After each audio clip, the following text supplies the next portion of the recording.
Decomposing body of taxi operator found in St. Anne. Hi again and welcome. This is Link 7 TV News Report, and we'll be right back with the details to come. Welcome to Link 7 TV News Report, providing you with the best in local and international news updates. This is a place where you can get the most reliable and informative news information. Link 7 TV News Report. Welcome back and thanks for joining us. This is Link 7 TV News Report. The decomposing body of a taxi operator was found along a section of the Runaway Bay Main Road in St. Anne's on Saturday. He has been identified as 39-year-old Gary Royan, otherwise called Cash of Butner District in Maypen, Clarendon. Reports are that residents stumbled on the body in bushes around 9 a.m. and summoned the police.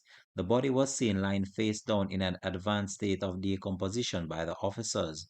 It reportedly had stab wounds and gunshot wounds to the upper body.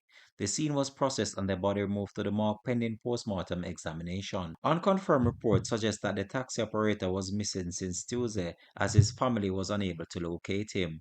This has been Links 7 TV News Report. Thanks for watching.